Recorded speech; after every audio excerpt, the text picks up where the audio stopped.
Hi friends, for a read aloud story today, we're going to be reading a book that's not a fairy tale, but has fairy tale characters. Today for our activity, you're going to be making a choice about one of those characters that is based off of this book. This book is called Big Bad Wolf is Good.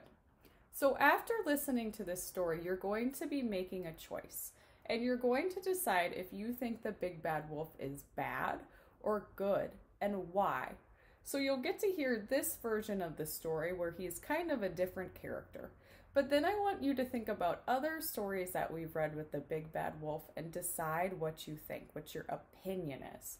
So you're going to be deciding if you think he's a bad character or a good character and why.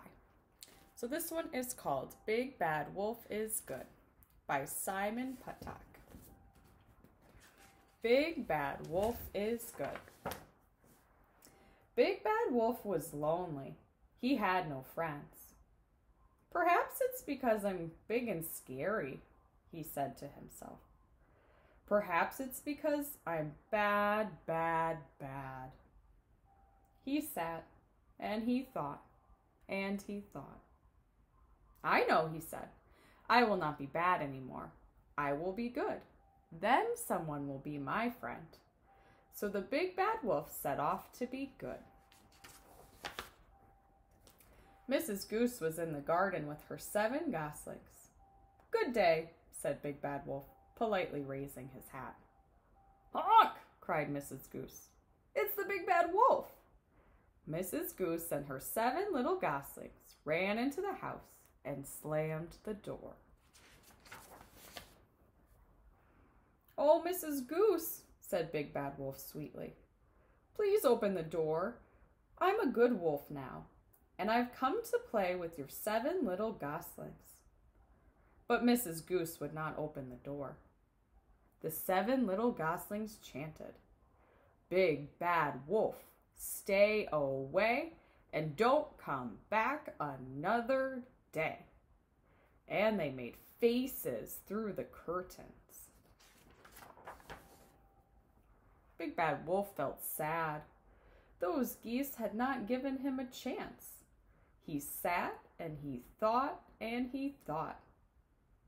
I know, he said. I will be useful and good. Then someone will be my friend.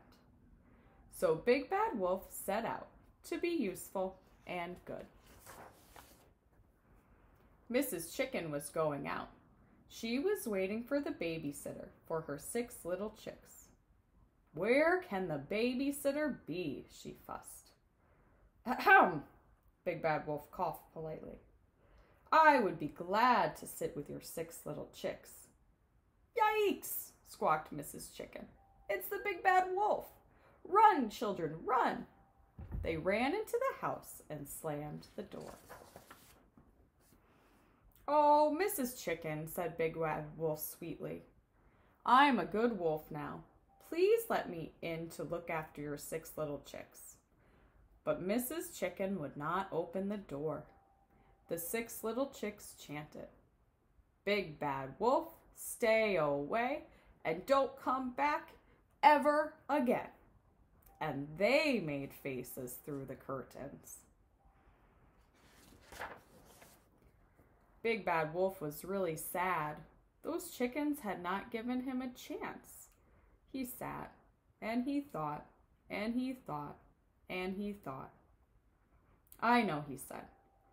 I will be useful and good, and I will do a noble deed. Then someone will surely be my friend.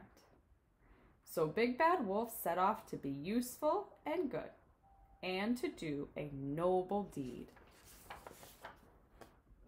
Mrs. Duck stood on her doorstep calling, Where are you, number 5? Good evening, Mrs. Duck, said Big Bad Wolf, bowing politely. What seems to be the trouble? May I be of some assistance? Mrs. Duck flew into a rage. Quack, she cried. It's Big Bad Wolf, and he's eaten poor little number 5. She rushed inside and slammed the door. Big Bad Wolf was upset. He banged and banged at Mrs. Duck's door. "Let me in," he howled. "I haven't eaten anybody." But Mrs. Duck would not open the door. The little ducklings 1 to 4 sang, "Big Bad Wolf, stay away, and don't come back, because you've eaten number 5. And they made sad faces at him through the curtains. "Eaten number 5 indeed," shouted Big Bad Wolf. "I'll show them. I won't be good. I'll be bad, bad, bad." Big Bad Wolf was stamping through the woods in a terrible temper when he heard a small, sad voice. "Quack, I'm lost," said the voice. Big Bad Wolf stepped out from behind a tree. "Quack," cried number 5. "Quack, quack, help! It's the Big Bad Wolf, and he's going to eat me." Big Bad Wolf's feelings were horribly hurt. "If you don't stop being silly this minute," he roared, "I will eat you. So there." Number 5 looked up. A fat little tear rolled down his bill. "I want my mommy," he said. "There, there," said Big Bad Wolf. "We'll find your mommy." And he scooped up number 5 and put him in his pocket. Big Bad Wolf knocked at Mrs. Duck's door. "Excuse me?" he called sweetly. "I found number 5. The door opened a tiny crack. "Have you really?" asked Mrs. Duck.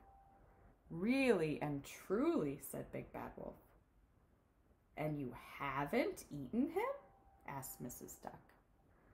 When Mrs. Duck saw her lost little duckling, she snatched him inside and shut the front door. Bang!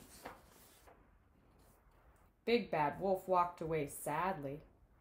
He had been useful and good, and he'd done a noble deed. But still, nobody wanted to be his friend. A big, fat tear rolled down his nose. "Oh, Big Bad Wolf?" cried Mrs. Duck, opening the front door wide. Big Bad Wolf stopped. "Would you like to come inside for a cup of tea?" she asked. Big Bad Wolf turned round. "Yes, please," he sniffled. Big Bad Wolf had a lovely visit. He drank 3 cups of tea and ate 11 cookies. Then he played with the ducklings, 1 to 5. "Thank you, Mrs. Duck," said Big Bad Wolf when it was time to go home. "Oh, thank you, Big Bad Wolf," said Mrs. Duck, "for finding duckling number 5. You are a hero."